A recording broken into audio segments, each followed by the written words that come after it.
Oke, baik. Assalamualaikum warahmatullahi wabarakatuh. Apa kabar semuanya teman-teman, sobat sahabat? Mungkin di kesempatan kali ini kita akan sedikit ya bahas tentang Pinetalk lagi ya, nggak jauh-jauh dari Pinetalk. Oke, saya ucapkan selamat juga mungkin buat teman-teman semua yang kemarin sudah mendapatkan undangan KYC. Ya, ini mungkin buat orang-orang di sekitar juga ini sudah mendapatkan undangan KYC. Ya, mudah-mudahan aja sesuai dengan roadmap-nya ya.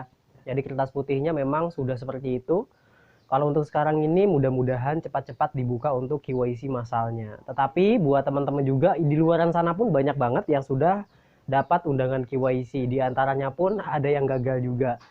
Terutama mungkin untuk referral saya sebanyak 250 orang ini sudah mendapatkan KYC juga. Di antaranya untuk KYC tersebut ternyata sudah ada yang lolos.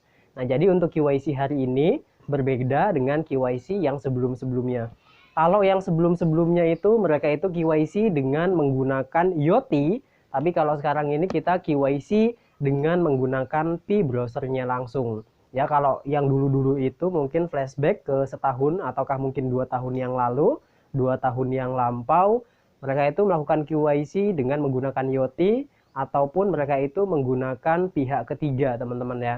Ataukah mungkin partner dari si PI-nya. Tetapi kalau sekarang ini kita ini melakukan KYC itu bisa langsung ya dengan Pinetalk-nya ya. Berbeda mungkin dengan yang sebelum-sebelumnya. Nah, diantaranya mungkin buat teman-teman juga di sekitaran saya, mungkin orang-orang yang terdekat juga ini sudah dapat undangan KYC. Tapi ada juga yang gagal, ada juga yang berhasil, yang namanya KYC teman-teman ya. Nah, nanti tips-tipsnya buat teman-teman ketika mendapatkan KYC, sebenarnya hari ini jangan dulu fokus KYC sih. Jadi sebenarnya itu kumpulin aja dulu tokennya sebanyak-banyaknya, itu yang paling utama. Kalau untuk masalah KYC itu sebenarnya belakangan aja.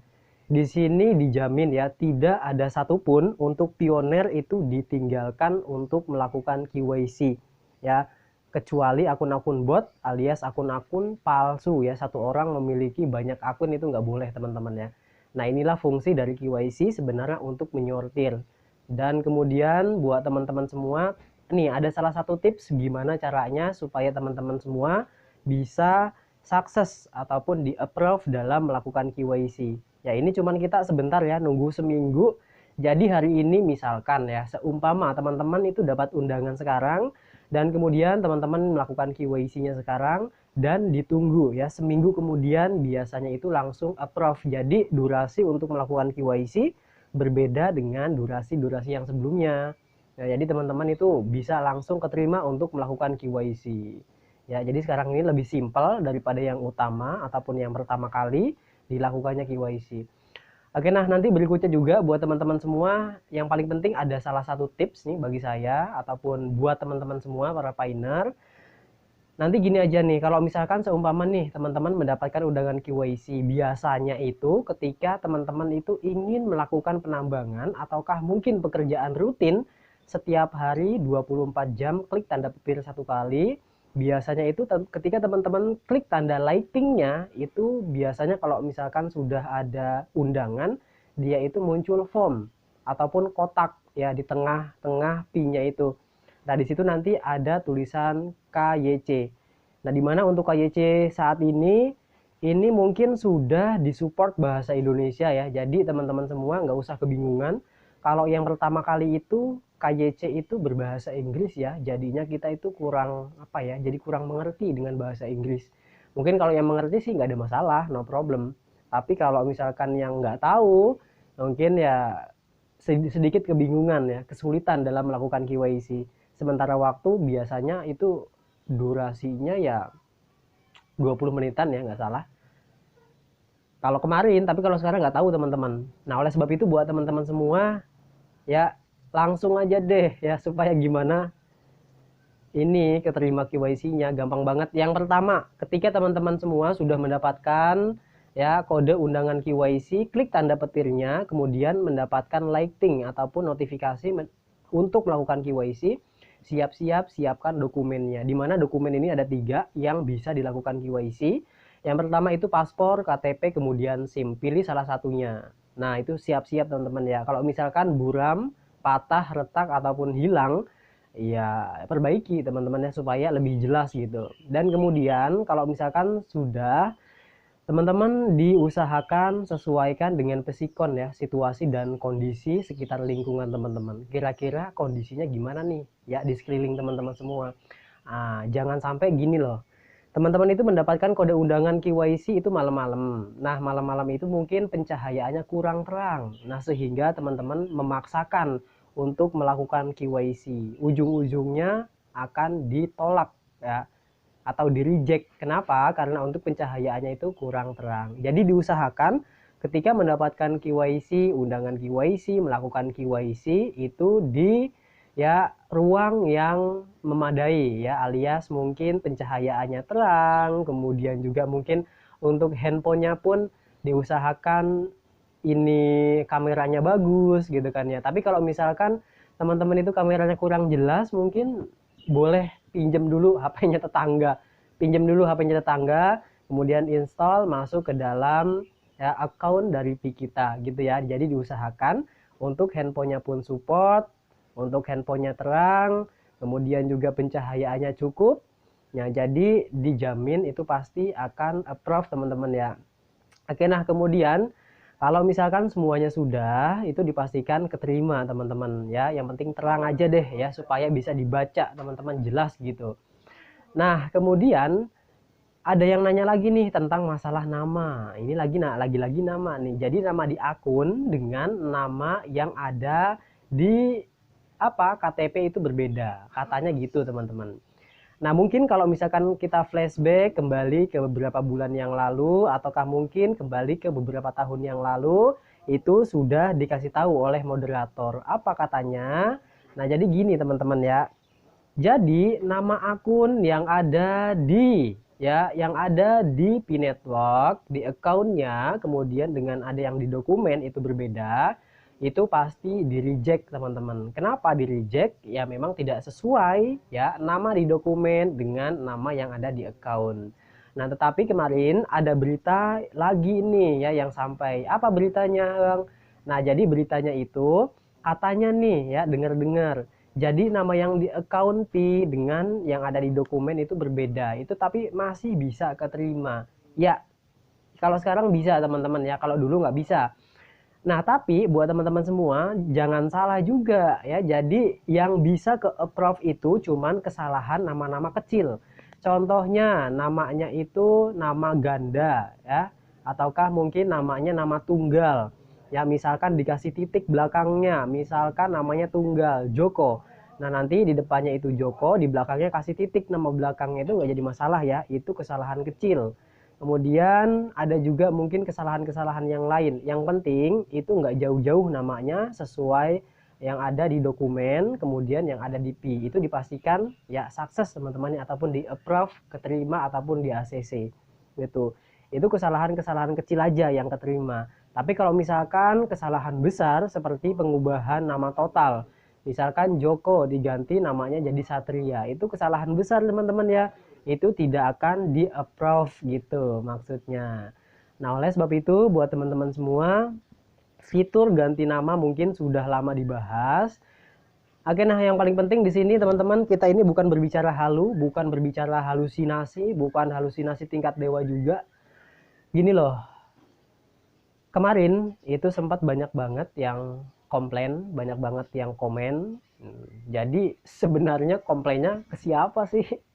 Kalau teman-teman mau komplain ya ke developernya, bukan ke saya. Kalau saya ini cuma painter doang. Jadi kalau mau komplain ke sana aja, aju banding ya. Kasih feedback langsung ke ininya, ke moderatornya. Kalau enggak ke core teamnya ataupun CT-nya. Ini katanya project ini kok lama banget diundur-undur. Nah, ini project scam dan lain-lain. Gini loh teman-teman ya, yang pertama kali saya kasih tahu, ada aplikasi Pi Network, nggak ada aplikasi Pi Network, tetap aja kita beli kuota. Gitu kan, itu yang pertama. Kemudian secara finansial kita ini tidak dirugikan sama sekali. Secara finansial uang kita nggak keluarkan, tenaga juga nggak keluarkan, cuman waktu doang, cuman klik tanda liking-nya doang setiap hari. Kalau teman-teman semuanya merasa dirugikan oleh PI, uninstall sekarang aja ya, nggak usah kebanyakan ngomong. Aplikasinya uninstall. Kalau misalkan percaya, pertahankan. Udah gitu aja, simple, nggak neko-neko, nggak ribet. Adapun gini loh teman-teman, segala sesuatu, aplikasi ataukah mungkin yang lain-lain, advertising itu memang salah satu platform yang yang duitnya banyak banget ya. Advertising itu termasuk periklanan. Contohnya gini aja deh, mungkin kalau konten kreator itu sebenarnya digaji itu bukan sama YouTube-nya, bukan sama Google-nya, tapi itu digaji oleh siapa? Pengiklannya. Ya mungkin banyak banget iklan-iklan di situ kayak newcomers, kayak bank-bank yang lain ataukah mungkin kayak produk-produk yang lain itu beriklan di Google. Sehingga Google itu dia itu memberikan iklan-iklan ke platform-platform seperti hiburan. Contohnya apa? YouTube. Kemudian selain YouTube, Blogger. Selain Blogger itu pun ada aplikasi berbentuk apps web gitu teman-teman.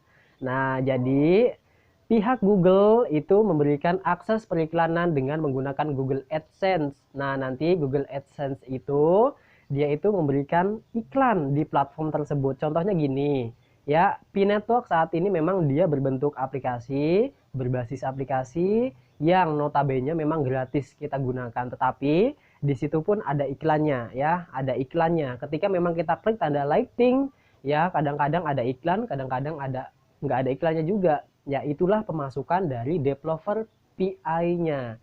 Nah, di mana untuk pemasukan penghasilan iklan tersebut maka akan dikumpulkan untuk pembiayaan pemeliharaan server. Kemudian juga untuk penggajian dari tentunya siapa lagi kalau bukan antek-anteknya dari developer tersebut gitu teman-teman. Yang paling utama ketika memang kita menganalisis ataupun menganalisa cryptocurrency ataukah mungkin menganalisa dari project maupun proyek apapun itu, teman-teman lihat dulu untuk developernya. Ya, developernya jelas enggak, media sosialnya aktif enggak, ataukah dia sering melakukan AMA atau enggak. Nah, ketika memang kalau saya pribadi gini loh, saya percayanya dengan salah satu project itu ketika memang salah satu project itu melakukan AMA. Nah, jadi AMA itu jadi tanya saya segalanya ya teman-teman ya. Jadi untuk developer itu dia itu melakukan apa ya, kayak live kemudian tanya aja semuanya ke saya gitu loh, masalah withdraw, masalah KYC, masalah masalah penambangan yang lain ataukah mungkin masalah-masalah yang lainnya gitu teman-teman. Kalau misalkan sudah muncul wajah apalagi secara live ya tentunya percaya dengan adanya project tersebut gitu ya teman-teman ya. Nah, nanti buat teman-teman semua pastinya ya, untuk developer itu selalu mendapatkan penghasilan dari iklan. Contohnya gini aja deh. Untuk saat ini Pioneer telah mencapai 30 juta orang di seluruh negara. 210 negara sudah join di PI Network. Itu artinya apa? Buat teman-teman semua itu yang dengan menggunakan app-nya aja, baik itu mungkin App Store maupun App Store, ataupun Play Store maupun App Store. Baik itu Android maupun Apple. Dan kemudian ini yang sudah terdownload baru di ini aja ya, baru di Play Store ini sudah mencapai kurang lebih ada 10 jutaan. Pokoknya semua total ini sudah mencapai kurang lebih 30 jutaan. Itu artinya apa? Setiap hari jikalau dalam satu aplikasi itu menampilkan satu iklan, maka CPM-nya akan terhitung. CPM dan CPM ataukah mungkin pendapatan cost per mil dari iklan itu akan dihitung. Itulah penghasilan dari developernya. Mereka itu mendapatkan penghasilan dari iklan. Contohnya saat ini kita ini telah mencapai 30 juta pengguna. Otomatis dalam satu hari itu aja developer itu sudah menampilkan iklan Google sebanyak 30 juta juga. Itu artinya apa?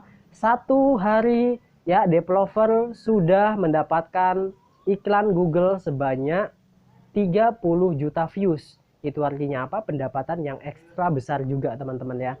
Nah, nanti uang itu buat teman-teman semua perlu diketahui. Uang tersebut itu nantinya akan dilakukan ataukah mungkin dilakukan yang namanya untuk ya penutupan ataukah mungkin biaya-biaya yang dikeluarkan oleh developer contohnya dalam pemeliharaan server tersebut. Gitu teman-teman ya. Oke, jadi buat kita ini nggak ada ruginya, toh masih gratis ketika memang aplikasi ini membayar, baru tinggalkan. Gitu aja repot, nggak usah repot-repot ya. Kalau percaya silahkan lanjutkan, kalau nggak percaya silahkan ditinggalkan. Ya, simpel-simpel aja, nggak usah dibikin repot, nggak usah dibikin ribet. Ya, P-Network teman-teman semua, teman-teman itu sendiri yang dimiliki ya, jadi nggak usah repot-repot. Ngono wae kok repot. Ya wes, ngono wae yo.